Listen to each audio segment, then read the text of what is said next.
জামাতের আমিরের সেই এক্স হ্যান্ডেলে যে পোস্টটি, সেখানে যেটি নারীদের নিয়ে অশালীন মন্তব্য আছে, যেটিকে জামাত অস্বীকার করছে, যেটি হ্যাকড।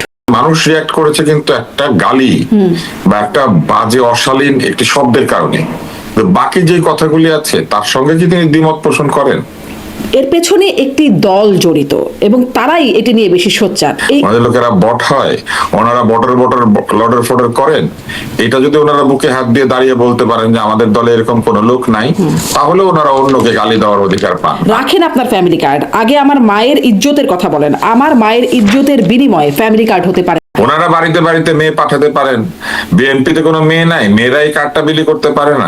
তাদেরকেও হ্যারাস করা হচ্ছে, তাদেরকে মারধর করা হচ্ছে বা অপমান করা হচ্ছে, এরকম দাবি তারা করছেন। কিন্তু টাইম ম্যাগাজিনের যেই তাকে তার সাক্ষাৎকারকে ঘিরে যে প্রতিবেদনটা হয়েছে, সেখানেও তাকে আসলে শিরোনামই করছে প্রডিগাল সন বলা হয়েছে। হ্যাঁ, বা উশৃঙ্খল। হয়তো এক সময় ফ্ল্যামবয়েন্ট একজন ব্যক্তি ছিল যে হয়তো কাউকে তোয়াক্কা করতো না, বেপরোয়া ছিল, কিন্তু সে দীর্ঘ নির্বাসিত জীবন শেষে একজন পরিবর্তিত শুদ্ধ মানুষ হিসেবে ফেরত এসেছে। তার মানে তার আগের আচরণগুলোতে আপত্তিকর আচরণ ছিল, সেখানে তারা ওই মানে এই যে এই প্রডিগাল সন শব্দটা প্রধানমন্ত্রীর পুত্র, যিনি তখন কোনো ক্ষমতায় নাই, দায়িত্বে নাই, উনি কি করেছিলেন এইটা ইতিহাসের কোনো ঘটনা না, যেটা মনে রাখতে হবে। এইটা হচ্ছে বাংলাদেশের নষ্ট রাজনীতি।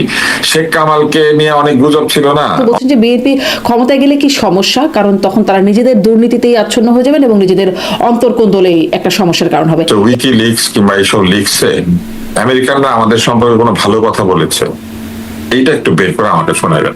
বগলের তলায় ঋণ খেলাপি আর আপনি দেবেন বাংলাদেশ দুর্নীতি মুক্ত করে, মানে তারেক রহমানকে উদ্দেশ্য করে বলছেন। প্রথমত জামাতের জোটের ঋণ খেলাপি এমনি কম থাকবে, কারণ এনসিপির ছেলেপেলে ঋণ কি হবে, এরা তো চাকরি বাকরি করে নাই জীবনে কোনো। নিরপেক্ষতা আসলে একটা পারসেপশন। যারা দলীয় ব্যক্তি তারা আমাকে কখনো নিরপেক্ষ ভাববে না, কেননা তার দলের বিপক্ষে গেলেই আমি অন্য পক্ষ। কিন্তু আমি নিজে যেটা চেষ্টা করি সেটা আমি বলতে পারি, সেটি হচ্ছে আমি সাধারণত কোন দলের পক্ষে নিরঙ্কুশ সমর্থন প্রদান করি নাই এবং কোন দলকে সমালোচনার বাইরেও রাখি নাই। কেননা আপনি সমালোচনা করবেন কাজের, দলের না। আসলে একটি দল 100টা কাজ করে, তার মধ্যে মনে করেন 6টা কাজ, 9টা কাজ, 10টা কাজ ভুল হতে পারে। আমাদের কাজ হচ্ছে সেই ভুল কাজগুলির সমালোচনা করা, সরকার হোক, দল হোক, ব্যক্তি হোক। আমরা শুধু ভুলটুকু সমালোচনা করব, কিন্তু তার বাকি কাজগুলিকে উড়িয়ে দেব না। অর্থাৎ ধরা যাক আপনি খুব ভালো ফুটবল খেলেন, এখন আপনি একটা ভুল কথা বলেছেন, আমি কথাটা সমালোচনা করতে পারি, কিন্তু আপনি যে ভালো ফুটবল খেলেন এটাকে অস্বীকার করেন। এখান থেকেই প্রশ্নটা বড় হয়ে ওঠে, থাম্বা তারেক আসলে কেবল একটা নাম, নাকি এর পিছনে আছে ভেতরের কোনো গভীর বার্তা? প্রকাশ্য যা বলা হচ্ছে তার আড়ালে কি কিছু অন্য গল্প লুকানো আছে? জানি ঠিক হিসেবে আমার এই ঠিক জিনিসটার প্রতিপক্ষপাত আছে। এখন সেটা মুক্তিযুদ্ধের ইতিহাস হোক, কিংবা পৃথিবীর ইতিহাস হোক, অথবা বিজ্ঞানের একটা সূত্র হোক, অথবা মানুষের সম্পর্ক হোক, কবিতা প্রেম কিংবা সাহিত্য কিংবা অন্য যে কোনো বিষয় হোক, ব্যবসা, আমি যতটুকু ঠিক জানি, আমি যতটুকু আমার জ্ঞানের পরিধির মধ্যে আছে, আমি ওইটুকুর পক্ষে থাকার চেষ্টা করি। মানে এটি আমার বিশেষ দলের প্রতি দলীয় পক্ষপাত আপনার নাই বলে আপনি নিজেকে এভাবে মূল্যায়ন করেন? না, নাই, তবে আদর্শের প্রতি আছে, আদর্শ প্রতি আছে। যেমন আমি কোনোভাবে আমাদের মুক্তিযুদ্ধকে অস্বীকার করি না। মুক্তিযুদ্ধের বিষয়ে কিংবা আমাদের বিভিন্ন সময় জনগণ যে বিষয়গুলির জন্য রক্তপাত করেছে, রক্ত দিয়েছে, মানুষটা চেয়েছে, এই চাওয়ার প্রতি আমার পক্ষপাত আছে। কারণ মানুষ চেয়েছে এবং অনেক ক্ষেত্রে পেয়েছে, অনেক ক্ষেত্রে পায় নাই। এই না পাওয়াগুলির জন্যই আমাদের সংগ্রাম। যা পেয়েছি তা তো পেয়েছি, কিন্তু যতটুকু পাইনি সেইটুকু পাওয়ার জন্যই তো আলোচনা এবং সমালোচনা। আর আরেকটি বিষয় আমি বলতে পারি, আমি গালিগালাজ করে কোনো টকশো করি না। আমি সাধারণত ব্যক্তিগত আক্রমণ পরিহার করি, এবং এটা প্রমাণিত হয়েছে যে গালিগালাজ এবং এই মানে ব্যক্তি আক্রমণ ছাড়াও অন্তত গ্রহণযোগ্য মাত্রায় মানুষকে কথা বলা যায় এবং সেই কথা মানুষ শোনেও। অতএব এই গালিগালাজ দিয়ে পপুলারিটির যে জায়গাটি, এটি আসলে সঠিক নয়, বরং এটি হচ্ছে অনেক এটি একটি বড় জায়গা। কারণ এই সময় গালিগালাজের খুব বিস্তার এখন, বিশেষ করে সামাজিক যোগাযোগ মাধ্যমগুলোতে তো আছেই, মেইন স্ট্রিমে অনেক সময় দেখা যায়। আমি একটু প্রচারণা নিয়ে কথা বলতে চাই, মূলত যে একটা উত্তাপ প্রচারণা নিয়ে খুব বাড়ছে, উত্তাপ উত্তেজনা বাড়ছে। সেখানে জামাতের আমিরের সেই এক্স হ্যান্ডেলে যে পোস্টটি, সেখানে যেটি নারীদের নিয়ে অশালীন মন্তব্য আছে, যেটিকে জামাত অস্বীকার করছে, যেটি হ্যাকড হয়েছে, এটি তার মন্তব্য না। কিন্তু যেটি দেখা যাচ্ছে বিএনপি একদম খোদ তারেক রহমান, বিএনপি চেয়ারপারসন, তিনি এইটিকে বলছেন, তিনি এটি বিশ্বাস করছেন না এবং বলছেন যে জামাতকেই বলছেন যে তারা মিথ্যাবাদী, সরাসরি বলছেন যে তারা হ্যাক হওয়ার যে দাবিটি করছে সেটা মিথ্যা, জামাত মিথ্যাবাদী বলে দাবি করছেন। আপনি আসলে এটিকে কিভাবে দেখছেন এরকম অভিযোগকে, এবং কেন আসলে বিএনপি বিশ্বাস করছে না যে এই এক্স হ্যান্ডেল হ্যাক হতে পারে, কি মনে হয়? এর অনেকগুলি কারণ আছে। প্রথমত, ইন্টারনেটে জামাতে ইসলাম এবং তাদের সমর্থকদের যে শক্তিশালী উপস্থিতি এবং তাদের যে প্রযুক্তিগত এক ধরনের দক্ষতা, সেটা তারা অনেকদিন থেকে প্রমাণ করেছে। তাদের সমর্থকদের একটা গ্রুপ বা পেজ ছিল কেল্লা নামে। তো এই যে পেজ, এই যে দীর্ঘদিনের এক ধরনের ইন্টারনেটে তাদের উপস্থিতি, তাদের পক্ষের লোকদের নানান ধরনের মন্তব্য, সংঘবদ্ধভাবে বট বাহিনী তৈরি করার যে অভিযোগ, এই ব্যাপারগুলি নিয়ে অভিযোগ শুধু নয়, মানুষের মনে এক ধরনের পারসেপশন বা এক ধরনের বিশ্বাস আছে যে তারা এগুলি পারে করে। অতএব যারা এত বোঝে, তাদের আমিরের অ্যাকাউন্টটা হ্যাক হয়ে যায়, এটা আসলে প্রথমত একটা অবিশ্বাস্য ঘটনা। দ্বিতীয়ত, এই অ্যাকাউন্টটি তো সবচেয়ে বেশি প্রতিরক্ষার মধ্যে থাকার কথা, কারণ এই অ্যাকাউন্টটি অত্যন্ত সেন্সিটিভ এবং এর যারা অ্যাডমিন তারা অত্যন্ত বিশ্বস্ত হওয়ার কথা, এবং এখানে যারা পোস্ট দেয় তারা তার অনুমোদন নিয়ে পোস্ট দেওয়ার কথা।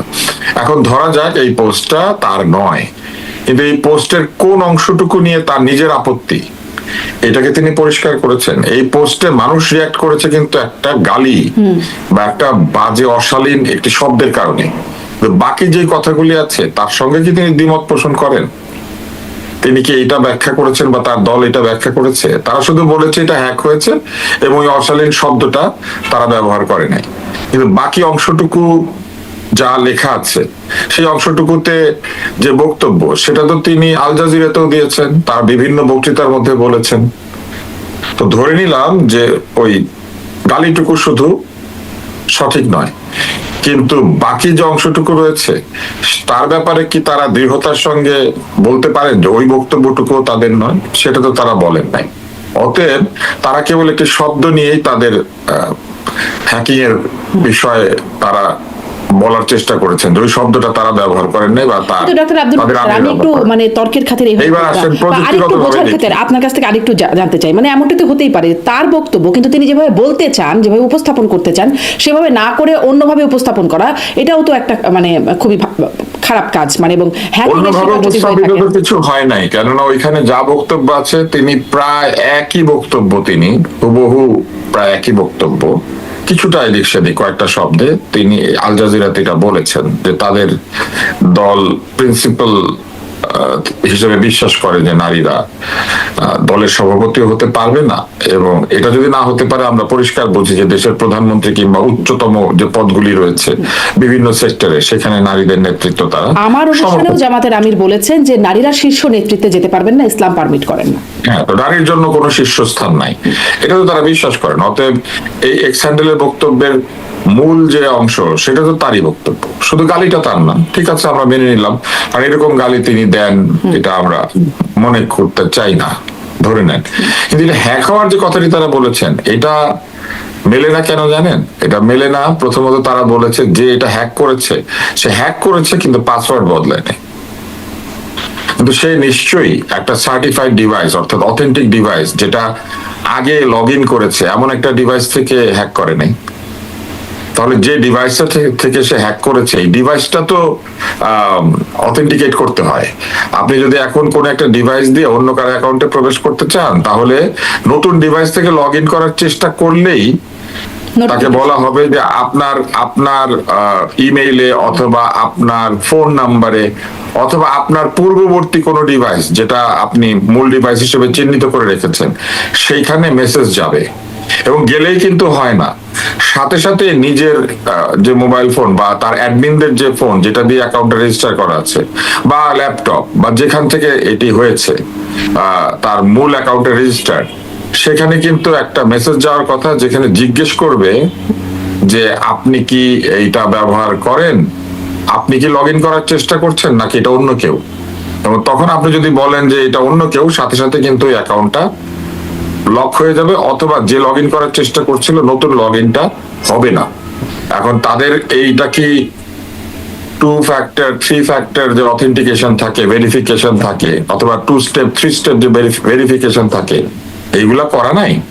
তাহলে তাদের কারো কাছে একটা নোটিফিকেশন যায় নাই, তাদের কারো কাছে একটা টেক্সট যায় নাই, SMS যায় নাই, কোনো ধরনের কিছু না জানিয়ে পাসওয়ার্ড বদল না করে একটা নতুন ডিভাইস থেকে শুধু পাসওয়ার্ড জানলে ঢোকা যায়? এটা আমার জানা নাই, এটা যারা আইটি বিশেষজ্ঞ তারা বলতে পারবে। কিন্তু সাধারণভাবে আমরা যারা জামাতের আইটি বিশেষজ্ঞ তারা কিন্তু একটা সংবাদ সম্মেলন করে বলছেন যে বঙ্গভবনের কোনো একটা ইমেইল থেকে এটি করা হয়েছে। এই পর্যায়ে এসে অনেকের মনে সন্দেহ তৈরি হয়, ঘটনাগুলো কি হঠাৎ ঘটছে নাকি এর পেছনে আছে সুবিধাবাদী পরিকল্প ও রাজনৈতিক কৌশল। ভেতরের খবর বলছে দৃষ্টিটা আরো এতটা সরল না। এই মেইলটা যে এসেছে, এই মেইলটা তো কেউ ওপেন করেছে, ওপেন না করলে কিন্তু ম্যালওয়্যার কাজ করবে না। তো ধরা যাক ম্যালওয়্যার কাজ করতে শুরু করলো। এখন এই ম্যালওয়্যার যখন কাজ করবে, সে ফাইসিং করে ধরেন ওখানে কি লগয়ার আছে, কি লগয়ার দিয়ে কি লগইন করে পাসওয়ার্ডটা জেনে ফেললো যে হ্যাক করতে চায়। তারপর ওই পাসওয়ার্ডটা ব্যবহার করে সে যখন ঢোকার চেষ্টা করবে, সে তো ওই ডিভাইসটা ব্যবহার করে ঢুকছে না, তার নিজের ডিভাইস থেকে ঢুকছে, যেটা নতুন ডিভাইস, এবং লগ ইনের এলাকাটাও ভিন্ন। তারা বলেছে এটা নাকি পাকিস্তান থেকে না কোথা থেকে হ্যাক করার চেষ্টা করা হয়েছে বা লগ ইন করা হয়েছে, এরকম কিছু একটা বলেছে।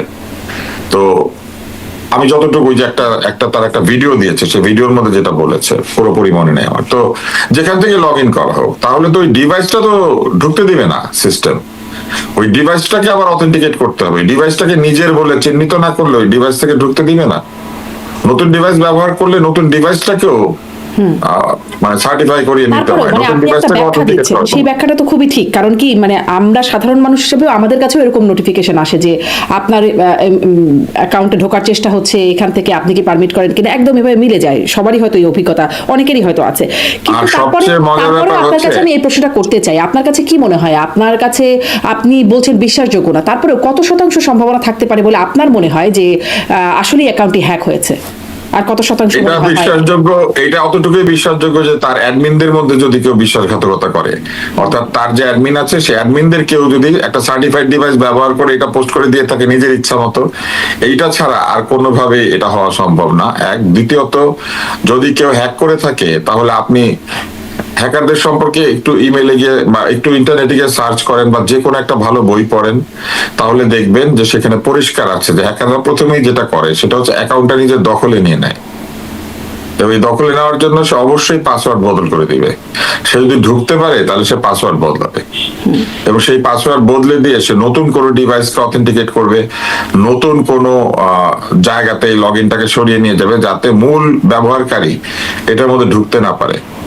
কিন্তু তারা বলছেন যে তারা ওই তাদের পাসওয়ার্ড ব্যবহার করে এটার মধ্যে ঢুকেছেন এবং ঢুকে পাসওয়ার্ড বদল করে দিয়ে এটা নিয়ে নিয়েছেন। একেবারে শিশু হ্যাকার ছাড়া এইটা আসলে কেউ করবে না। আরেকটা বিষয় রয়েছে, হ্যাক হলে পরে সাধারণত কি হয়, অ্যাকাউন্টের দখল যদি অন্য কেউ নিয়ে নেয়, তাহলে মূল জায়গাতে ইউজার মেইল করে, বলে যে আমি আসল ইউজার, আমার অ্যাকাউন্টে হ্যাক হয়েছে। এবং সাধারণত এরকম ক্ষেত্রে তাদের এক্স এর সঙ্গে যোগাযোগ করার কথা, যারা এক্স এর অথরিটি, কিন্তু তারা তো সেইখানে কোনো মেইল দিয়েছেন বা যোগাযোগ করেছেন এই প্রমাণ নাই। তারা এইটাকেই ব্যাখ্যা দিয়েছেন যে এইটা আসলে দরকার হয় নাই, কারণ হ্যাকার পাসওয়ার্ড বদলায় নাই। তো হ্যাকার পাসওয়ার্ড বদলায় নাই, এইটাও আমরা মেনে নিলাম। সব যদি সত্যি হয়, তারা হ্যাকারের বিরুদ্ধে তাদের তো হ্যাকারের অনুসন্ধান করে কে এটা হ্যাক করেছে সেটা বের করার চেষ্টা করার কথা। তারা কি বাংলাদেশের প্রচলিত সাইবার আইনে এই হ্যাকারের বিরুদ্ধে কোনো মামলা করেছে? মামলা করেছে, তাদের একটা মামলা করেছে, জিডিও করেছে, একটা মামলা হয়েছে। না, জিডি করতে পারেন, কিন্তু মামলা যে করেছে, মামলা করতে গেলে কে অপরাধটা করেছে, অজ্ঞাতনামার নামে কি সাইবার মামলা হয় নাকি? আর যদি হয়ে থাকে অজ্ঞাতনামার নামে, তাহলে এই অজ্ঞাতনামাকে খুঁজে বের করার একটা ব্যাপার আছে, সেটা তো ডিবি করে। তো এই অজ্ঞাতনামাকে কি ট্রেস করা গিয়েছে? তার আইপি অ্যাড্রেস ট্রেস করা গিয়েছে, তার লোকেশন ট্রেস করা গিয়েছে? বলা হচ্ছে না, কিন্তু জামাতের পক্ষ থেকে বলছে হ্যাকারকে শনাক্ত করা হয়েছে, খুব শীঘ্রই প্রকাশ করা হবে, যদিও খুব স্পষ্ট সেটা হয় নাই।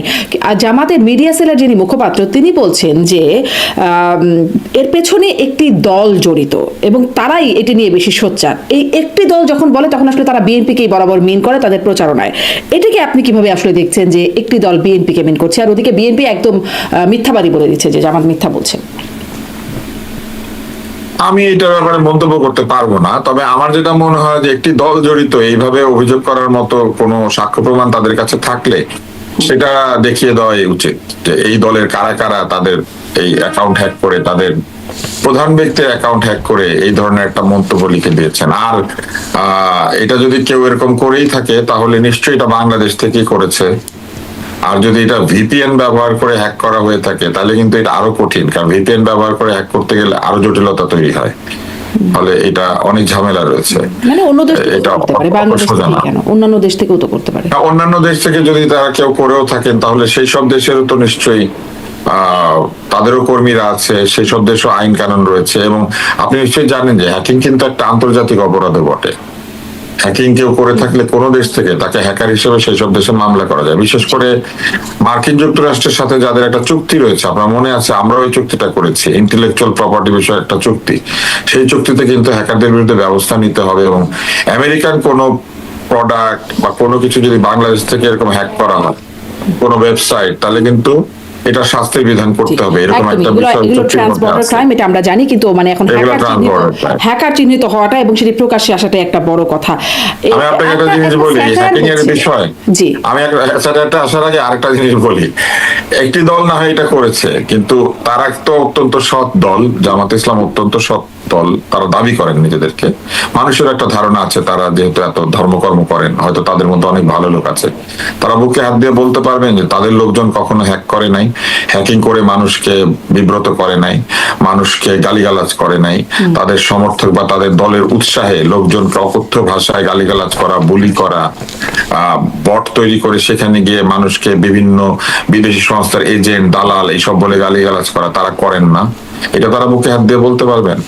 আপনি আচরি ধর্ম শিখাও পরে রে, এটা শুধু আমাদের এই প্রবাদ না, আমাদের রাসূলুল্লাহ সাল্লাল্লাহু আলাইহি ওয়াসাল্লাম একবার মিষ্টি খাওয়া নিয়ে একটা শিশুকে অনুরোধ করতে গিয়ে নিজে মিষ্টি খাওয়া ছেড়ে দিয়েছিলেন, বলেছিলেন যে নিজে যা করে সেটা আরেকজনকে না করতে হয় না।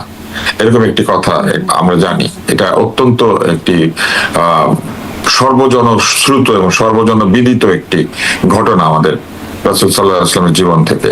তাহলে ওনারা নিজেরা হ্যাক করেন, ওনাদের লোকেরা হ্যাক করে, ওনাদের লোকেরা গালি দেয়, ওনাদের লোকেরা বট হয়, ওনারা লডর ফডর করেন। এটা যদি ওনারা বুকে হাত দিয়ে দাঁড়িয়ে বলতে পারেন যে আমাদের দলে এরকম কোনো লোক নাই, তাহলে ওনারা অন্যকে গালি দেওয়ার অধিকার পান। আর না হলে ওনারা যদি 52 হয়ে থাকেন, অন্যরা 53, ওনারা 53 হলে অন্যরা 52। এই সংস্কৃতি ওনারা আওয়ামী লীগ এই দুইটা দল মিলে তৈরি করেছিল, সিপি গ্যাং এবং কেল্লা, এরা মিলে এই সংস্কৃতি তৈরি করেছিল। এই সংস্কৃতির ধারক বাহকদের মধ্যে তাদের দল ছিল। একদম স্পষ্ট। আমি যে প্রশ্নটা করতে চাচ্ছিলাম সেটাও মোটামুটি চলে আসছে, যে এরকম ভাবেই অনেক স্যাটায়ার হচ্ছে। আপনি এভাবে বলছিলেন, মেঘমল্লার বসুর ফেসবুক পোস্ট দেখছিলাম, সেখানে তিনি বলছেন মূলত 71 সালেও ওদের আইডি গুলো হ্যাকড হয়ে গিয়েছিল, পরে ডিসেম্বর শেষে ফেরত পাইছিল। এইরকম এটা সে মজা করেছে আসলে। 71 সালে ইন্টারনেটও ছিল না, আইডি হ্যাক হওয়ারও কিছু ছিল না। হয়তো তাদের ওই সময় তাদের লোকজন যে ওই আলবদর রাজাকার জাতীয় যে বাহিনীগুলো ছিল সেগুলোর যে আইডেন্টিটি কার্ড ব্যবহার করতে, হয়তো সেগুলা জাল ছিল, মানে তাদের চেহারা ঠিক ছিল কিন্তু কার্ড গুলা জাল ছিল বা কিছু একটা ছিল আর কি, আমরা জানি না। মেঘমল্লার ওইভাবে বলেছেন আর কি, আমি মেঘমল্লারের বক্তব্যটা ব্যাখ্যা করছি আর কি। জি ডাক্তার তুষার, আমি এইটা একটু শুনি যে ইদানিং খুব মানে মা বোনদের বা নারীদের নিয়ে জামাতের আমির থেকে শুরু করে জামাত কথা বলছেন। একটা বক্তব্য ফ্যামিলি কার্ড ইস্যুতে তারেক রহমানের যে বক্তব্য সেটি সমালোচনা করতে গিয়ে জামাতের আমির বলছেন যে মা বোনদের এক হাতে ফ্যামিলি কার্ড, এক হাতে মায়ের গায়ে হাত, দুইটা আমরা চাই না। রাখেন আপনার ফ্যামিলি কার্ড, আগে আমার মায়ের ইজ্জতের কথা বলেন। আমার মায়ের ইজ্জতের বিনিময়ে ফ্যামিলি কার্ড হতে পারে না। আপনি কি বুঝতে পারেন বিনিময়টা কোথায় হচ্ছে? আসলে ইজ্জতের বিনিময় কোথাও কোনো বিনিময় হচ্ছে না। ফ্যামিলি কার্ড দিতে গেলে কারো গায়ে হাত দেওয়ার প্রসঙ্গ আসবে কেন? কার্ড কি কেউ গায়ে ছোঁয়ায় দেয় নাকি? কার্ড কি কোনো তাবিজ গলায় ঝুলায় রাখে? আর ফ্যামিলি কার্ড দিলে অসুবিধা হয়, ওনাদের কোনো কার্ড নাই। আমি তো জানি ওনাদের দলের রীতিমতো পরিচিতি কার্ড আছে, ওনাদের দলের যারা মূল সদস্য তাদের এরকম কার্ড আছে। তারা যখন কার্ড দেন তখন কি দেন, এই পরিচিতি পত্রের মধ্যে কি দেন, আসলে কিভাবে দেন? তো তারা দেখা যে কিভাবে গায়ে হাত দিয়ে কার্ড দেওয়া যায়, এটা একটু দেখাতে পারলে ভালো হতো না? সরকারি কার্ড দিলেই হবে। সরকারের এরই মতো অনেকগুলি কার্ড রয়েছে, যেমন একটা তো হচ্ছে এনআইডি কার্ড। এনআইডি কার্ড সকলে নিয়েছে, তো গায়ে হাত দিয়ে দিতে হয়েছে এটা? কিংবা ধরেন এরপরে ভিজিএফ কার্ড বিলি হয়েছিল, সেটা কি কারো গায়ে হাত দিয়ে দিতে হয়েছিল? এমনকি এই যে টিসিবির একটা কার্ড আছে, টিসিবি এই ত্রাণ বিতরণ বা খাবার বিতরণ, স্বল্প মূল্যে খাবার বিতরণের জন্য কার্ড ইস্যু করেছে। সেই কার্ড কি কারো গায়ে হাত দিয়ে দিতে হয়েছে? টিসিবির এই কার্ড ব্যবহার করে কিন্তু আমাদের বাড়িরও যারা অল্প মূল্যে কাজ করেন, যেমন আমাদের হেল্পিং হ্যান্ড যারা, আমাদের বাড়ির সাহায্য কর্মী যারা, এরা কিন্তু টিসিবি সেইখান থেকে তেল আনে, চিনি আনে এবং তারা সেটা কম দামে কিনে আনে। এটা কিন্তু নারীদের কাছে প্রচারণা চালাচ্ছেন না, তারা ঢুকে পড়ছেন অন্দরমহলে, গরিব ঘরে, নিম্ন মধ্যবিত্তদের ঘরে, এবং সেইখানে তারা দীর্ঘদিন ধরে যে তালিম দিতে ঢুকেন, বিভিন্ন সময় তারা ধর্মের রাস্তায় আসার আহ্বান জানিয়ে ঢুকেন, সেই জায়গাতে ঢুকে তারা এখন ভোটের প্রচারণা চালাচ্ছেন। তারা মূলত ওই জায়গাগুলির থেকে ভোট আশা করছেন। ওই জায়গাতে তারা দীর্ঘদিন কাজ করেছেন, ফলে ওই জায়গাতে এক ধরনের ব্যবহারগত পরিবর্তন তারা নিশ্চয়ই সূচনা করেছেন। অতএব তারা তাদের যারা নারী সদস্য বা তাদের মতো যারা ভাবেন সেই সব নারীদের কাছ থেকে ভোট আশা করছেন। সেই সব নারীরা এই মন্তব্যে কোনো আহত বোধ করে না, তাই না? ওই নারীরা এই মন্তব্যটাকে মেনে নিয়েছে এবং তারা কিন্তু একটা বক্তৃতাও দিয়েছে যে আমরা মেনে নিয়েছি। তো মেনে নেওয়া নারী গ্রুপের থেকে ওনারা ভোট পাবেন। অতএব ওনারা এই বক্তব্যগুলি বরং এটা দিয়ে যেসব নারীরা এটা মেনে নিয়েছেন তাদেরকে আরো দৃঢ়তর জায়গায় নিয়ে গিয়ে বলছেন যে দেখো, আমরা সব নারীর ভোট আশা করি না, আমরা শুধু কি নারী এসব আমরা পরহেজগার নারীদের ভোট আশা যদি করি। এই বক্তব্য সমালোচনার যোগ্য হয়, আপত্তিকর হয়, তাহলে এই বক্তব্যে কি শুধু নারীরাই মানে নারীদেরই আপত্তি থাকবে, পুরুষদের কি থাকবে না? আরো একটি বক্তব্য, মামুনুল হক দাঁড়িপাল্লা প্রতীকে তিনি নির্বাচন করছেন, তিনি বলছেন, তিনিও আসলে নারী সমাজকে নিয়ে বলছেন যদি গায়ে হাত তোলা হয় তাহলে আগুন জ্বলবে, সেই আগুন নিভানোর ক্ষমতা কারণে তিনি বলছেন তিনি কোনো আইন মানবেন না, বিদ্রোহ করবেন এবং সারা দেশে আগুন জ্বলবে, তিনি এরকমটা বলছেন। এখন যদি আমরা একটু পিছনে তাকাই তাহলে দেখা যাবে থাম্বা তারেক ইস্যুটা ধীরে ধীরে কিভাবে বড় আলোচনায় রূপ নিয়েছে। প্রশ্ন হলো কারা এত ভাবনা হচ্ছে এই জায়গায় এসে আলোচনা মোড় নেয়। ভেতরের সমীকরণ, দলীয় রাজনীতি, ব্যক্তিগত অবস্থান আর ক্ষমতার লড়াই সবকিছু মিলিয়ে এই ঘটনার জন্ম নেয়। নারীদের গায়ে কে হাত তুলছে? মানে ওনার দলের নারী নাকি বাংলাদেশের নারী? নারীদের গায়ে কে হাত তুললো? আমি তো দেখেছি এই আগস্ট বিপ্লবের পরে বিভিন্ন ধরনের পোশাক পরার দায়ে রাস্তায় একদল মানুষ নারীদেরকে প্রহার করেছে এবং তখন তো উনি আগুন ধরাতে এগিয়ে আসেন নাই। আমরা তো একটা লঞ্চের উপরে বা কোন একটা স্টিমারের উপরে রীতিমতো চাবুক পেটা করার মতো একজন নারীকে প্রহার করতে দেখেছি। আমরা রাস্তায় একজন ব্যক্তিকে লাঠি হাতে দাঁড়িয়ে থাকা বিভিন্ন নারীদেরকে প্রহার করতে দেখেছি এই অভিযোগে যে তারা বাণিজ্যিক যৌনকর্মী, এই অভিযোগ করে তাদেরকে পেটানোর একটা আমরা রিল দেখেছি। আমরা এরকম একাধিক রিল দেখেছি যেখানে নারীদেরকে প্রহার করা হচ্ছে। সেগুলি কি সত্যি ছিল? যদি সত্যি হয়ে থাকে তাহলে তখন হক সাহেব কেন এটার প্রতিবাদ করেন নাই? তখন কেন বিদ্রোহ করে সারা দেশে আগুন ধরিয়ে দেন নাই? নাকি ওরা নারী না? উনি যাদেরকে নারী মনে করেন শুধু তারাই নারী? এটা তো ওনাকে উত্তর দিতে হবে। উনি তো শুধু আগুন ধরিয়ে দেওয়ার ধমক দেওয়ার আগে ওনাকে তো এটা বলতে হবে যে অন্য নারীদেরকে যখন প্রহার করা হয়েছিল তখন উনি আগুন নিয়ে কোথায় ছিলেন? ডাক্তার তুষার, মানে এই যে শব্দটা বলছে, মানে যেটি হ্যাকড হওয়া অ্যাকাউন্টেও দেখা গেছে প্রস্টিটিউশন, এই নারী কমিশন বাতিলের দাবিতেও কিন্তু তখন ইসলামপন্থীদের যে সমাবেশ ছিল সেখানে বেশ্যা শব্দটা তারা ব্যবহার করেছে। পরবর্তী সেটার জন্য তারা এখান থেকে সরেও এসেছে। এখন যে শব্দটা ব্যবহৃত হয়েছে এই শব্দটা তা আপত্তিকর। এখন এই শব্দটা যদি কেউ হ্যাকও করে থাকে তাহলে সে জানে যে এই শব্দটা ব্যবহার করলেই আগুন জ্বলবে। কিন্তু প্রশ্নটা হচ্ছে আদৌ হ্যাক হয়েছে কিনা, এটাই তো বিশ্বাসযোগ্য ভাবে প্রমাণ করা সম্ভব হয় নাই। অন্তত আমরা যারা সাধারণ ব্যবহারকারী আমাদেরও মনে হচ্ছে যে এত সহজে এই অ্যাকাউন্টটা হ্যাক করা মানে সম্ভব না, এবং হ্যাকারদের যে রীতি সেই রীতির সঙ্গে হ্যাক করার পরে পাসওয়ার্ড একই থাকে, এইটা আমি জীবনে এই প্রথম শুনেছি। জি, সেই ব্যাখ্যাটা মোটামুটি স্পষ্ট। আমি একটু আপনার কাছে একটু বিএনপির প্রচারণা সম্পর্কেও একটু জানতে চাই যে তারা যেমন জনাব তারেক রহমান তিনি তার প্রচারণায় বলছেন, আচ্ছা এটাও একটু শুনি যে তার প্রচারণায় তার স্ত্রী আছে, কন্যারা আছেন, এইটা একটা বিশেষ জায়গা। এটিকে আপনি কিভাবে দেখছেন এবং এটিকে একটা বিশেষ কৌশল বলে মনে করছেন নাকি? মানে কি না, এটা কৌশল না। একজন আধুনিক মানুষ এতদিন পরে দেশে ফিরেছেন, তার স্ত্রী একজন সচেতন ব্যক্তি এবং এই 17 বছর তার যে নির্বাসিত জীবন, সেই নির্বাসিত জীবনে তার সঙ্গে থেকেছেন। তার মেয়ে রাজনৈতিকভাবে খুবই অ্যাক্টিভ হয়েছেন এবং যদি ভবিষ্যতে রাজনীতিতে আসার কারো আগ্রহ থাকে, তবে এরকম একটা নির্বাচনী প্রচারণার সাথে থাকলে তাদের শেখারও অনেক বিষয় রয়েছে।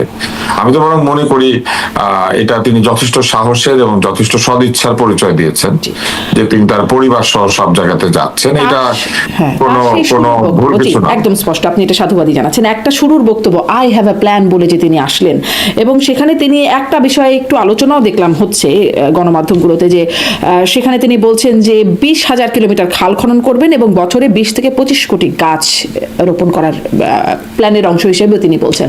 এটা কি বাস্তবসম্মত? মানে বছরে 20 থেকে 25 কোটি গাছ, এটা সম্ভব? আপনি 5 বছরে 125 কোটি গাছ। হ্যাঁ, কিন্তু 25 কোটি গাছ আসলে যদি আপনি বীজ হিসেবে চিন্তা করেন, এটা খুব বেশি না। কিন্তু তাহলে আপনি যদি কি গাছ লাগাবেন উনি বলে নাই, 25 কোটি একটি সংখ্যা বলেছেন এবং 25 কোটি গাছ কিন্তু আসলে যে খুব বেশি মনে হচ্ছে আমাদের কাছে, আসলে এটা খুব বেশি না। বাংলাদেশে 18 কোটি লোক আছে, প্রতি বছর তারা যদি একজন একটা করে গাছ লাগায় তাহলে 18 কোটি গাছ হয়। অতএব এইটা খুব যে কঠিন বিষয় তা নয়। এবং সেই গাছ যে সবই মানে ভূমিতে রোপণ করতে হবে এমনও কোনো কথা নাই। বিভিন্ন ধরনের গাছ আছে, ছাদ বাগানে রাখা যায় এরকম গাছ আছে, টবের মধ্যে রাখা যায় এরকম গাছ আছে, ভূমিতে রাখা যায় এরকম গাছ আছে, উপকূলীয় অঞ্চলে বপন করা যায় এরকম গাছ আছে, রাষ্ট্রীয় বনায়ন প্রকল্প আছে, সরকারি বনায়ন প্রকল্প, সেইখানে যে কিছু গাছ রোপণ করা হয়। নতুন যেসব চর বা নতুন ভূমি তৈরি হচ্ছে সেই সব জায়গাতে গাছ লাগানোর ব্যাপার রয়েছে। বিভিন্ন পরিকল্পনাকে বাস্তবসম্মত মনে করছেন। আর 20,000 কিলোমিটার খাল, কারণ আমি আপনাকে বলি আমরা যখন আনিসুল হক মেয়র হয়েছিলেন তখন আমরা কেবল উত্তরাতেই 5 লক্ষ গাছ লাগানোর একটা পরিকল্পনা হাতে নিয়েছিলাম। কারণ উত্তরা একটা বিরাট জায়গা, দিয়াবাড়ি টিয়াবাড়ি সব জায়গা সহ প্রত্যেকটি বাড়ির সামনে একটি দুটি করে গাছ সহ যদি আমরা গাছ লাগাই, আমরা ঠিক করেছিলাম যে আমরা উত্তরা মিরপুর এই অঞ্চলে 5 লক্ষ গাছ লাগিয়ে দেব। তো এটা আসলে খুব কঠিন কিছু না। আপনি বড় আমার হিসাব অনুযায়ী ঢাকা শহরে চাইলে 20 লক্ষ গাছ রোপণ করা সম্ভব যে কোনো সময়। শুধু আইল্যান্ডে আপনি চাইলে পরে কয়েক লক্ষ গাছ রোপণ করতে পারেন। এবং গাছ রোপণ করার জন্য আরো ব্যাপার রয়েছে। আপনি যেমন ধরেন যদি ধান ক্ষেত হয়, ধান ক্ষেতের মাঝখানে কদম গাছ, তাল গাছ এটা কিন্তু লাগানো যাবে। তাল গাছ কিন্তু বজ্রপাত নিরোধক এবং গত সরকারও কিন্তু তাল গাছের প্রকল্প হাতে নিয়েছিল এবং এটার জন্য 100 কোটি টাকা বরাদ্দ করা হয়েছিল। মজার ব্যাপার কি জানেন, 100 কোটি টাকা উড়ে গিয়েছে, দুর্নীতি করে খেয়ে ফেলেছে। কিন্তু এই তাল গাছগুলি লাগানো হলে আজকে বাংলাদেশে বজ্রপাতের সম্ভাবনা অনেক কমে যেত। তাল গাছ না থাকার কারণে মানুষের উপরে বজ্রপাত হয়, অন্য সময় কিন্তু তাল গাছের উপরে বজ্রপাতটা হয় এবং তাল গাছ কিন্তু একটা ন্যাচারাল প্রতিরোধক এই বজ্রপাতের ক্ষেত্রে, বিশেষ করে খোলা মাঠে। ফলে এই যে ধান ক্ষেত গুলিতে আপনি যদি 2-3টা করে তাল গাছ লাগান, কদম গাছ লাগান, এগুলো কিন্তু লাগাতে হয় এবং এগুলো উপকারী, প্রয়োজনীয়। ওইভাবে আপনি চিন্তা করলে শুধু যে গাছ, হ্যাঁ, আপনি এটাকে গাছ লাগানোর জায়গায় লাগাতে হবে। 20,000 কিলোমিটার খাল খনন এটাকে বাস্তবসম্মত মনে করেন? 20,000 কিলোমিটার খাল খনন এইটা আমি বলতে পারবো না, কারণ এইটার ব্যাপারে আমার স্টাডি নাই। কিন্তু আমি যেটা বুঝি যে খাল ছোট বড় হয়ে থাকে এবং খাল থেকে শাখা খাল, উপখাল এইটা বের করা যায়। অনেক ছোটবেলা আমরা যখন খাল কাটতে দেখতাম আমরা সেটা দেখতাম। 20,000 কিলোমিটার কিন্তু খুব বেশি না, মানে ওই অর্থে যদি আপনি চিন্তা করেন খুব বেশি না। বাংলাদেশে কি পরিমাণ লেংথের খাল আছে এই মুহূর্তে, ওইটা চিন্তা করলে আপনি বুঝতে পারবেন যে আসলে এটা সম্ভব কি সম্ভব না। আমার কাছে যেহেতু তথ্য না, আমি পুরোটা বলতে পারবো না। একটা কৌশল দেখা যাচ্ছে, মানে প্রচারণার বিষয় নিয়ে কথা বলছি, একটা কৌশল দেখা যাচ্ছে জামাতে ইসলামের পক্ষ থেকে বা ওই জোটের দলগুলো, জোটভুক্ত যে দলগুলো আছে তাদের পক্ষ থেকে বেগম জিয়াকে একদম জাতীয় নেতৃত্ব হিসেবে তারা স্বীকার করছেন, খুবই গ্রহণযোগ্য এবং বা এক নাম্বার 1 নেতৃত্ব হিসেবে তারা গ্রহণ করেন। কিন্তু তারেক রহমানকে তারা সেভাবে গ্রহণ করেন না, নানানভাবে নির্বাচনী প্রচারিত বটেই, নানানভাবে ভিলিফাইও তারা আসলে তারেক রহমানকে করছেন। এই যে কৌশল, এটিকে আসলে বা নেতিবাচক প্রচারণা করার যে কৌশল, এটিকে আসলে আপনি কিভাবে দেখেন? এই কৌশলটা তাদের জন্য কতটা কার্যকর আর বিএনপির জন্য এটির প্রভাব আছে কিনা বা থাকলে কেমন? এই জায়গায় এসে কিছু জিনিস ভাবলে ভেতরে কিছু ইঙ্গিত, অন্য কথা বলতে নীরবতায় স্পষ্ট দেখা, সব মিলিয়ে আরো প্রশ্ন গভীর করে দেয়। মায়ের ভালোত্বকে চ্যালেঞ্জ করে কেননা কেমন মা যে ঠিক সন্তান তৈরি করতে পারলেন না, তাই না? বা সন্তান কেন মায়ের মতো হলো না, ব্যাপারটা এরকম না। ওনারা আসলে এই যে অপকৌশল নিয়েছেন, এই অপকৌশল থেকে সরে এসে বরং এই ভবিষ্যৎ বাংলাদেশ নির্মাণের পরিকল্পনার ক্ষেত্রে তারা কিভাবে একজন আরেকজনের চেয়ে এগিয়ে আছেন এইটা বললে খুব ভালো হতো। আর 20,000 কিলোমিটারের যে বিষয়টা আপনি আমাকে বললেন, আমার কিন্তু সাধারণ বুদ্ধিতে বলে যে 20,000 কিলোমিটার যদি পুরোপুরি নাও হয়, 15-16,000 কিলোমিটার খাল খনন করা খুব কঠিন কিছু না।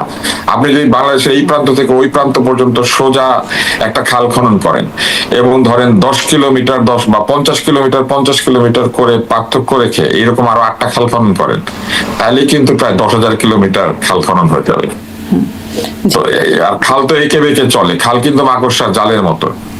পুরো এই খালের যে ইকোসিস্টেমটা, এটা কিন্তু হয়ই হচ্ছে, আপনি দেখবেন যে সরকারি জায়গা আছে যেগুলোকে হালট বলে, ওইরকম জায়গা দিয়ে খাল কাটা হয়। রাস্তা যেখান দিয়ে আছে তার পাশ দিয়ে অনেক সময় খাল কাটা হয়। তারপরে যেসব জায়গাতে স্রোতস্বিনী নদী কিংবা জলধারা আছে সেখান থেকে খাল কেটে পানিটাকে ডাইভার্ট করে জমির মধ্যে নিয়ে আসা হয়। এই সব যোগ করলে কিন্তু 20,000 কিলোমিটার আমার ধারণা হয়ে যাওয়ার কথা। সম্ভবপর একটা ব্যাপার। আর একটা আপনি বলছিলেন যে বদনাম খুব ভালো কৌশল না, কিন্তু মানে এই যে বদনামটা তারেক রহমানের বিষয়ে, সেটি টাইম ম্যাগাজিনের যেই তাকে তার সাক্ষাৎকারকে ঘিরে যে প্রতিবেদনটা হয়েছে সেখানেও তাকে আসলে শিরোনামই করছে প্রডিগাল সন বলা হয়েছে। হ্যাঁ, বা উশৃঙ্খল। প্রডিগাল সান শব্দটার কিন্তু অনেক অর্থ আছে। তার মধ্যে সাহিত্যে যে অর্থটা, সেটা হচ্ছে একজন নির্বাসিত পুত্র যে পরিবর্তিত হয়ে তার সকল যে পুরনো ব্যবহার সেই সবকিছুকে ঝেড়ে ফেলে একজন পরিশুদ্ধ মানুষ হিসেবে ফেরত এসেছে। এটাও কিন্তু প্রডিগাল সানের অর্থ। প্রডিগাল সান মানে শুধুমাত্র এই নয় যে একজন বেয়ারা বা অপরাধপ্রবণ ব্যক্তি, ব্যাপারটা কিন্তু তা নয়। প্রডিগাল সান বরং বলা হয়, এটা আসলে একটা বিবিলিক্যাল, এটা একটা বাইবেলে বর্ণিত জায়গা থেকে এই শব্দটা নেওয়া হয়েছে। মানে ইংরেজি ভাষায় বা ইংরেজি সাহিত্যে এটা ওইখান থেকে এসেছে। প্রডিগাল সান মানে হচ্ছে যে হয়তো এক সময় ফ্ল্যামবয়েন্ট একজন ব্যক্তি ছিল, যে হয়তো কাউকে তোয়াক্কা করতো না, বেপরোয়া ছিল, কিন্তু সে দীর্ঘ নির্বাসিত জীবন শেষে একজন পরিবর্তিত শুদ্ধ মানুষ হিসেবে ফেরত এসেছে। এই অর্থটা না করে যত নেগেটিভ অর্থ আছে সবাই সেইটাই করছে। কারণ ডিকশনারি ঘাটলে প্রথমে আসলে উশৃঙ্খল, রেকলেস, মানে এই ধরনের একটা মজা আছে, বুঝছেন? ডিকশনারির অনেকটা মজা আছে। ওয়েবস্টার ডিকশনারিতে যাবেন একরকম পাবেন, মিরিয়ামে যাবেন আরেক রকম পাবেন, এটি দেবে যাবেন আরেক রকম পাবেন। আপনি এখন গুগল করেন, গুগলের মধ্যে আপনি দেখবেন যে সবগুলো ডিকশনারি রেফারেন্স আছে এবং সেখানে এই জায়গাতে সবাই একমত যে এটা একটা বিবিলিক্যাল রেফারেন্স এবং সেইখানে একজন ব্যক্তি যে তার সম্পূর্ণ আচরণ বদলে ফেলে একজন পরিশুদ্ধ তার মানে তার আগের আচরণগুলোতে আপত্তিকর আচরণ ছিল, সেখানে তারা ওই মানে এই যে এই প্রডিগাল সান শব্দটা, ঘটনাটা কি ঘটেছে আপনি দেখেন। ঘটনাটা ঘটেছে এই প্রডিগাল সান বলার ফলে কি ঘটেছে জানেন? জামাত যে তার পুরনো বিভিন্ন কথা তুলে তাকে সমালোচনা করছে, টাইম ম্যাগাজিন বরং এটার উত্তর দিয়ে দিয়েছে যে পুরনো কিছু তার মধ্যে নাই, তিনি একজন পরিবর্তিত মানুষ। ফলে এটা কিন্তু তারা প্রশংসা করেছে। ইংরেজি কম বুঝলে যেটা হয়, ইংরেজি কম বুঝলে ওই যে টুইট হ্যান্ডেলে এক্স হ্যান্ডেলে উল্টাপাল্টা ইংরেজি পোস্ট হয়ে যায়। আচ্ছা, মানে তিনি আগের যে তারেক রহমান সেই তারেক রহমান আর নাই, তিনি এখন পরিশুদ্ধ তারেক রহমান। টাইম কিন্তু ওই অর্থেই ব্যবহার করেছে। কারণ আপনি এটা বুঝতে হবে, একটা এত নামি দামি পত্রিকা কাউকে হেয় করার জন্য ওই লাইনটা ব্যবহার করবে না, বরং তারা তাকে কাভারে নিয়েছে। কাভারে নিয়ে কেউ কাউকে লেখে যে এই যে খারাপ লোকটা, এটা বলে কখনো?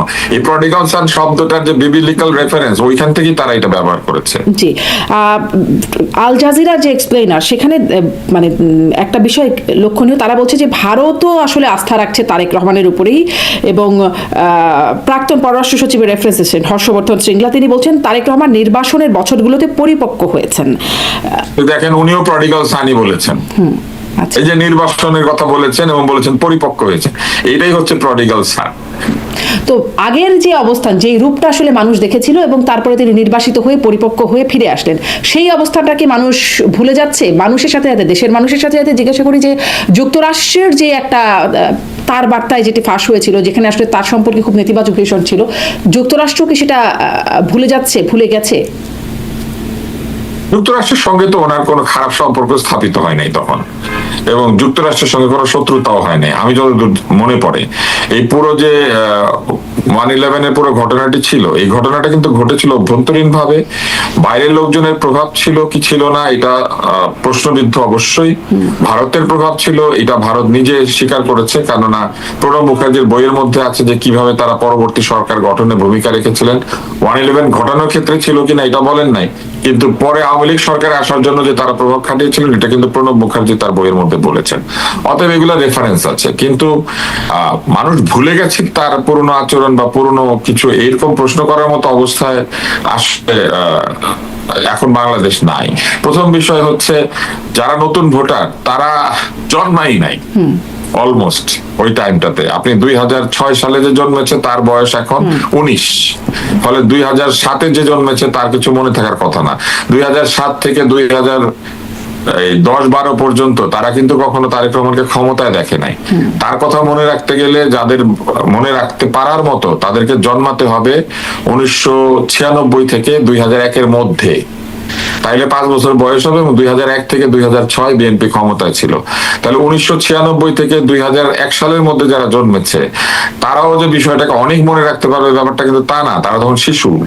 ফলে তারেক রহমানের কি আচরণ খারাপ ছিল, কি ভুল ছিল, এই বিচার বিবেচনা করার জন্য যদি কোনো ভোটাররা থেকে থাকে, সেই ভোটাররা এখন খুব একটা অ্যাক্টিভ অবস্থায় না। তো আসলে সরাসরি অভিজ্ঞতা পেতে হয় না। যেমন ধরুন আমাদেরও মুক্তিযুদ্ধের সময় আমাদের জন্ম হয় না, কিন্তু আমরা জানি কি হয়েছে, বা আর তারও আগের তারও পরের অনেক ঘটনাই আমাদের জন্মের আগের ঘটনা, কিন্তু আমরা জানি। তেমনি করে মানুষ জানে বা মনে রাখে কিনা বা রাখবে কিনা। পারমিন, এই যে আপনি উদাহরণটা দিলেন, এখানে একটা দুর্বলতা আছে। দুর্বলতা কোথায়? মুক্তিযুদ্ধ একটা ঐতিহাসিক ঘটনা, আমরা সিরাজউদ্দৌলাকেও দেখি নাই। ঐতিহাসিক ঘটনা মানুষ মনে রাখে, কিন্তু একটা শাসনামলে 5 বছর একজন শাসক প্রধানমন্ত্রীর পুত্র, যিনি তখন কোনো ক্ষমতায় নাই, দায়িত্বে নাই, উনি কি করেছিলেন, এইটা ইতিহাসের কোনো ঘটনা না যেটা মনে রাখতে হবে। এইটা হচ্ছে বাংলাদেশের নষ্ট রাজনীতি। শেখ কামালকে নিয়ে অনেক গুজব ছিল না, অনেক খারাপ কথা ছিল না, তা আমরা কি দেখেছি? বা আমরা এটা বিশ্বাসও করি না। অনেক কিছু আছে যে শেখ কামাল করে নাই, তবু প্রচলিত হয়েছে। তা আপনি তার সঙ্গে কি করে ওনাকে আলাদা করেন? ক্ষমতাসীনের পুত্র কন্যারা সারাক্ষণ আক্রমণের মধ্যে থাকে, এবং তারা যদি রাজনীতিতে সক্রিয় হয় তাহলে আরো আক্রমণের মধ্যে থাকে। আমি মনে করি যে আক্রমণগুলি হচ্ছে এখন ওই পুরনো কথা টেনে এনে সেটার যদি কোনো সত্যতা থেকে থাকে তাহলে উচিত হচ্ছে সেই সত্য কথাগুলি প্রমাণ সহ পেশ করা। মুখে মুখে ওই প্রথম আলো লিখেছিল এরকম, অমুক লিখেছিল এরকম। যেমন আমি আরেকটা কথা বলি, একটা কথা প্রচলিত আছে, খাম্বা লিমিটেড, খাম্বা, সেটা ইয়েতে টাইম ম্যাগাজিনে আসছে। এই খাম্বার মালিক উনি একা ছিলেন না, এটা একটা ব্যবসা। এবং বাংলাদেশের সবচেয়ে বেশি খাম্বা বানিয়েছে কে জানেন? বাংলাদেশের সবচেয়ে বেশি খাম্বা বানিয়েছে কাজী সাহেব, যিনি আওয়ামী লীগের একজন এমপি, সমর্থক, আওয়ামী লীগের স্টঞ্চ সাপোর্টার। বঙ্গবন্ধুর মূর্তি বানিয়েছিলেন তিনি তখন শেখ হাসিনা ক্ষমতায় নাই, এবং উনি ওনার অফিসের মধ্যে মূর্তি বানিয়ে স্থাপন করেছিলেন। তো সেই স্টঞ্চ সাপোর্টার হচ্ছে বাংলাদেশের সবচেয়ে বেশি খাম্বা বানিয়েছেন। ওনাকে লোকে খাম্বা বলে না কেন? এইটা রাজনৈতিক প্রচারণা। এইটা যে সরাসরি আপনি দায়ী করতে পারবেন ব্যাপারটি সেরকম নয়। যদি দুর্নীতি হয়ে থাকে তাহলে বলতে হবে যে ওই সময় কি বেশি দামে ওই খাম্বা কেনা হয়েছে কিনা। মজার ব্যাপার হচ্ছে যখন এই খাম্বা লিমিটেড ব্যবসা করতো, তখন ওই কাজী সাহেব ব্যবসা করতেন, এবং উনি একচেটিয়া ছিলেন, মনোপলি।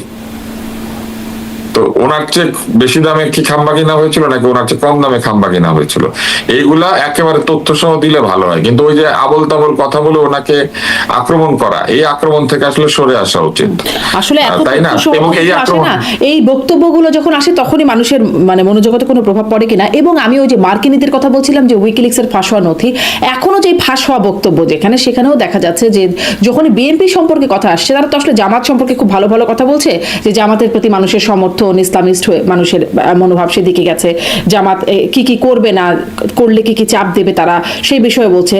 জামাতের বা শিবিরের নেতাদেরকে শোতে আমন্ত্রণ করবার কথা বলছেন, তারাও একরকম এরকম প্রচারণার কথা বলছেন।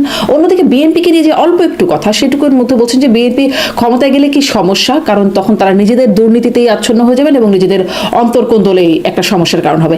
অনেকে এটাকে গুজব বলছে, ভেতরের কিছু ইঙ্গিত অন্য কারো বলছে। নীরবতা, স্পষ্ট বক্তব্য সব মিলিয়ে প্রশ্ন আরো ঘৃণিত হচ্ছে। শেষের দিকে এসে সবচেয়ে গুরুত্বপূর্ণ প্রশ্নটা থেকেই যায়, এই থাম্বা তারেক বিতর্ক কি সাময়িক নাকি সামনে বড় কিছু অপেক্ষা করছে? উত্তরটা হয়তো সময় দিবে।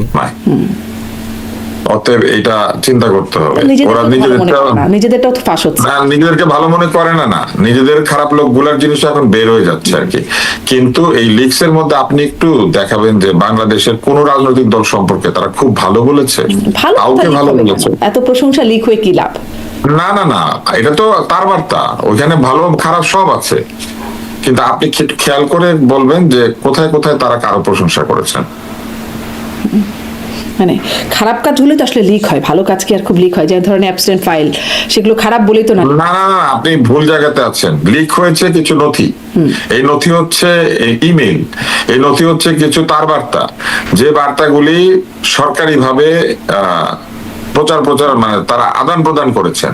ওইখানে কিছু সরকারি লোকের এবং কিছু বিখ্যাত লোকের বার্তা আদান প্রদানের বিষয় রয়েছে, এটাই তো লিক হয়েছে। কিছু ছবি, কিছু বার্তা, সেগুলি লিক হয়েছে। সেখানে ভালো বার্তা নাই কোনো।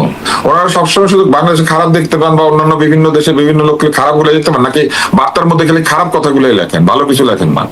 ভালোটা মনে মনে জানেন, মানে ব্যাপারটা কি এরকম?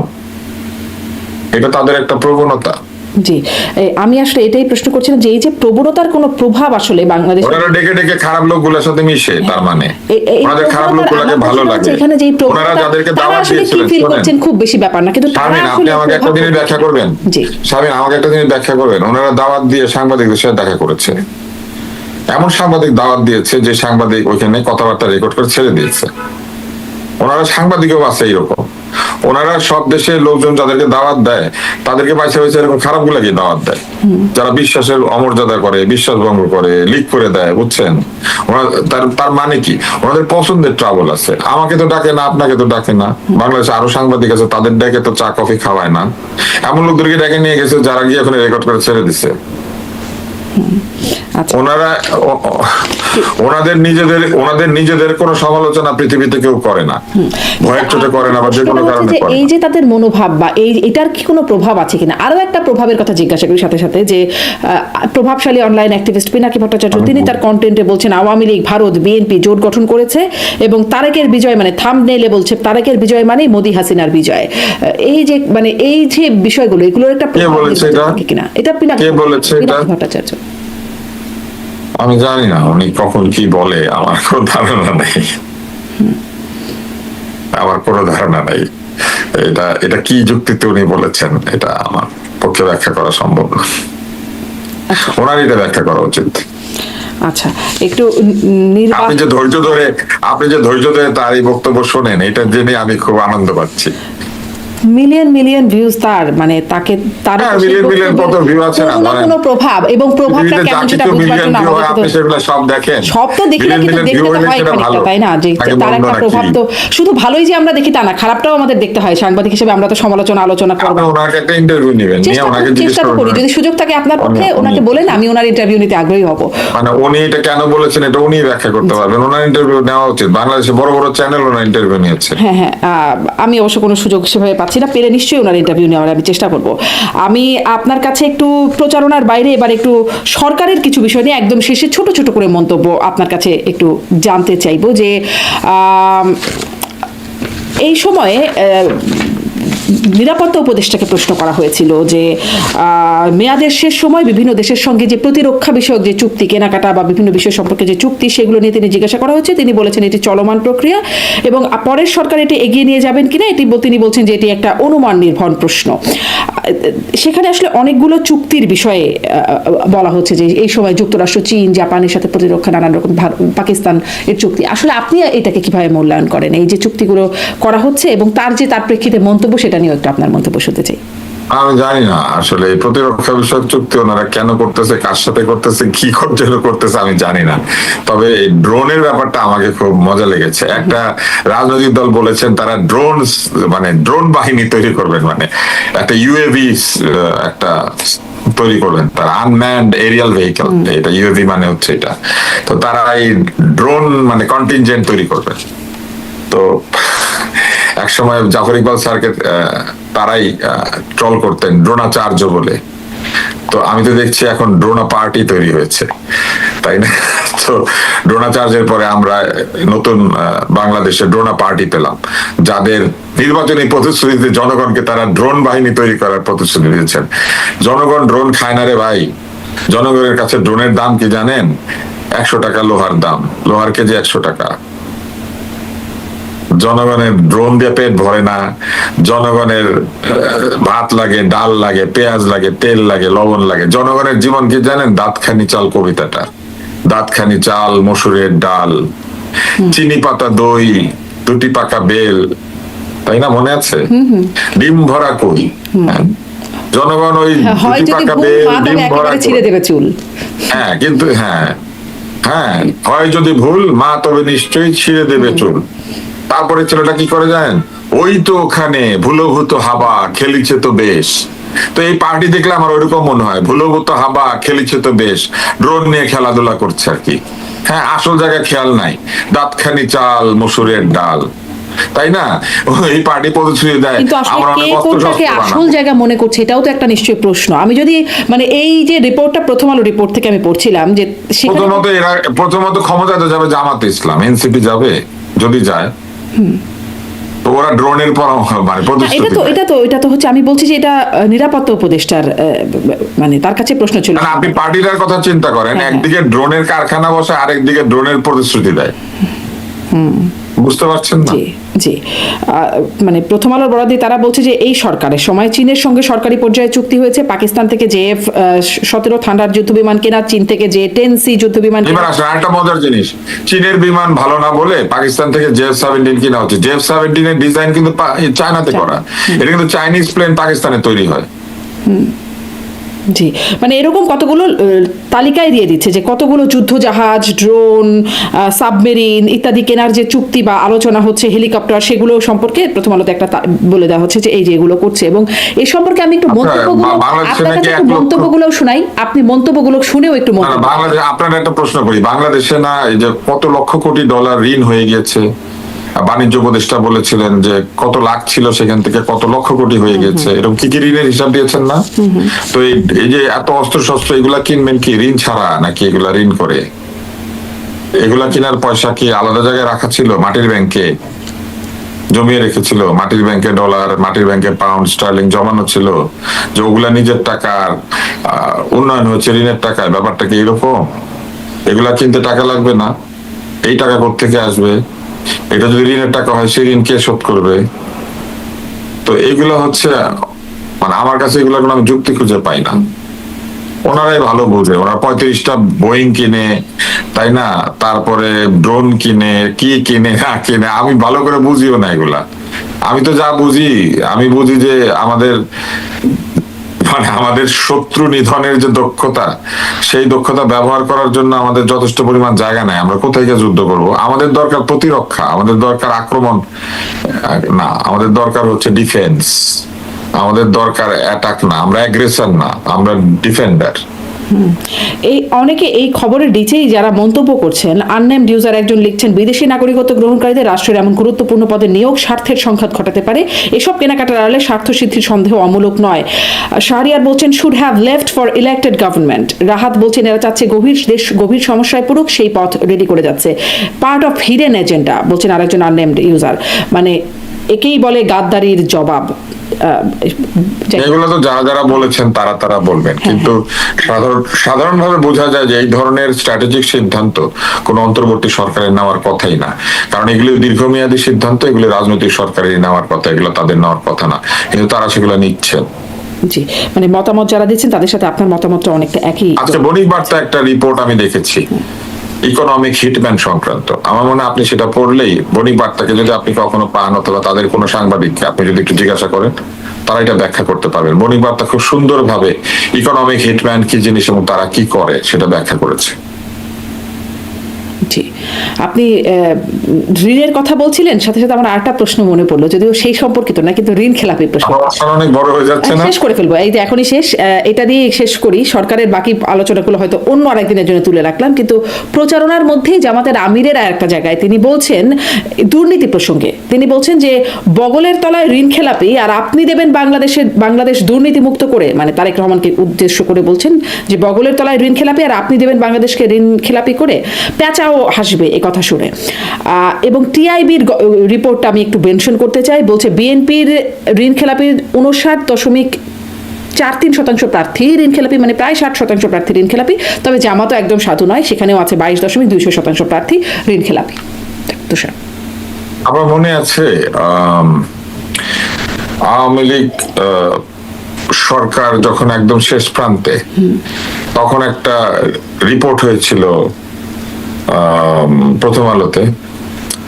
নাবিল গ্রুপ নামে একটি কোম্পানিকে 900 কোটি টাকার বেশি ঋণ দিয়েছিল ইসলামী ব্যাংক। তো এই নাবিল গ্রুপ যারা চালান তারা কোন দলের সমর্থক, সেই ঋণ যে দেওয়া হয়েছিল, বলা হয়েছিল এটা নিয়ম ভেঙে দেওয়া হচ্ছে, 7 দিনের মধ্যে 900 কোটি টাকা রিলিজ হয়ে গেছে, কি কি জানি লেখা হয়েছিল। আপনি ওই রিপোর্টটা বের করে পুরোটা দেখতে পারেন। এটা যে ঠিক নয় এটা প্রথম আলো বলেছিল। সেই নাবিল গ্রুপ কোন দলের সমর্থক কিংবা নাবিল গ্রুপের বর্তমান অবস্থা কি? নাবিল গ্রুপ একটা টিভি চ্যানেল দিয়েছে এখন, এবং সেই চ্যানেলে আমিও একদিন গিয়েছি। তো বগলের তলায় ঋণ খেলাপি যারা বলছেন, আমার তো মনে হয় তাদের এটাও ব্যাখ্যা করা উচিত যে আওয়ামী লীগের আমলে যে গ্রুপকে দোষী বলে সাব্যস্ত করা হয়েছিল, বলা হয়েছিল তারা ব্যাংক থেকে অনিয়মতান্ত্রিক ভাবে লোন নিচ্ছেন, সেই গ্রুপের বিষয়ে তাদের বক্তব্য কি? অতএব এগুলা আসলে বাজে কথা, এগুলা আমি কোনো ভিত্তি দেখি না। কিন্তু এই যে কেউ কারো বগলের তলায় ঋণ খেলাপি নিয়ে ঘুরছে না। ঋণ খেলাপ যদি কেউ করেই থাকে তাদের উচিত নির্বাচন কমিশনে গিয়ে এইটার ব্যাপারে সিদ্ধান্ত আদায় করা। এটা আমি আপনার সাথে শারমিন, আচ্ছা আমি এটার উত্তরটা আরেকবার দিই, এটা কি এডিট হবে? না, এটা আমরা শেষ করবো এই অংশের মধ্য দিয়ে। আগে তো আপনি কি আপনার অনুষ্ঠান এডিট করেন? না, আমি আনএডিটেড রাখি। আচ্ছা, তো তাহলে আমি আরো একবার উত্তরটা দিই। সেটা হচ্ছে যে আমরা যখন এরকম অভিযোগ করি তখন আমাদের উচিত আইনি ভাবে একেবারে জেনে শুনে আইনের আশ্রয় নেওয়া। যদি সত্যি সত্যি ঋণ খেলাপি নিয়ে বগলে কেউ চলে, তাহলে একেবারে নামধাম সহ সেটা দিয়ে তাদের উচিত নির্বাচন কমিশনে গিয়ে নির্বাচন কমিশন থেকে সিদ্ধান্ত নেওয়া। জি, স্পষ্ট, মানে নামধাম তো আছে। টিআইবি তো বলছে 59.43% বিএনপিতে, জামাতেও আছে 22.26% প্রার্থী যারা ঋণ খেলাপি। টিআইবি এই রিপোর্টটা করছে। কত শতাংশ? শতাংশের হিসাবটাকে আমি কোনো মানে ব্যাপার বলে মনে করি না, বুঝছেন? কারণ আপনি মনে করেন আপনার যদি প্রার্থী বেশি থাকে তাইলে আপনার শতাংশ কমে যাবে, আর আপনার যদি প্রার্থী কম থাকে শতাংশ বেড়ে যাবে। খুব সহজ, মানে আপনি হয়তো 5 জন ঋণ খেলাপি দিয়েছেন কিন্তু প্রার্থী দিয়েছেন 300 আসনে প্রার্থী সবার তো একই রকম না। 300 আসনে তো জামাত প্রার্থী দেয় নাই, 300 আসনে বিএনপিও প্রার্থী দেয় নাই, কিছু কম দিয়েছে। কিন্তু প্রার্থী বেশি হলে তখন দেখা যাবে যে ঋণ খেলাপি যদি সমান সমানও থাকে, যার প্রার্থী কম তার বেলায় শতাংশে বেশি হবে, আর যার প্রার্থী বেশি শতাংশে কম হবে।